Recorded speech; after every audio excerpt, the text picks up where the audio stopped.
Hello and welcome back to another episode of Aquarium Plant Index.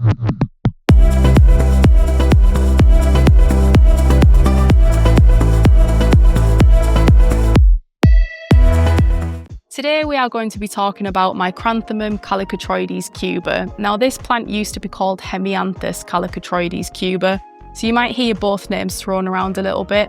Or if you hear the term HC Cuba, this is actually the plant that's being referred to. So this is regarded as one of the smallest aquarium plants in the world. It is native to Cuba, specifically the sort of west areas of Havana. And due to its tiny size, it is an extremely popular foreground plant, and it features really tiny, round, millimetre-sized leaves that under the right conditions can turn into a vibrant green carpet. So this plant is regarded as an advanced plant and it needs relatively high lighting. CO2 is an absolute must and a nutrient-rich substrate.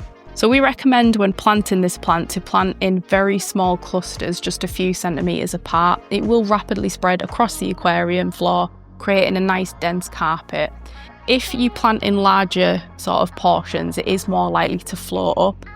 Cuba has an extremely delicate and tiny root system, so it can easily be disrupted during maintenance, and especially in the early months where it's not quite rooted in. Keep that in mind, especially if you sort of like perform maintenance around this plant, as it is quite delicate. And as I said, it's got a small root structure, so it does just take a little while to really bed in. We find that topping your aqua soil with a powder, or just using a soil powder in general, especially if you're using sort of like a nano aquarium, the smaller grain size does help Cuba in terms of being able to root in a little bit quicker.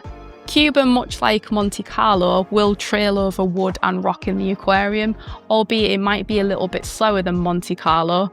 But on the topic of Monte Carlo, if you really do love Cuba, but you just don't have, say, like a high energy aquarium setup, Monte Carlo is a good alternative, just has slightly bigger leaves.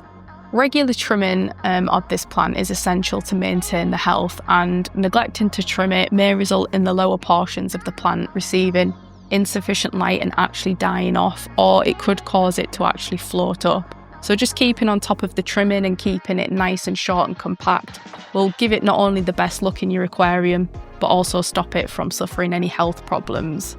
So despite its scary reputation as being one of the more difficult carpeting plants to grow in the aquascaping hobby, Micranthemum Callitrichoides Cuba can be grown successfully with the correct knowledge and the right conditions, and it will create one of the most striking foregrounds. Thank you so much for watching this episode of Aquarium Plant Index, and we will see you on the next one.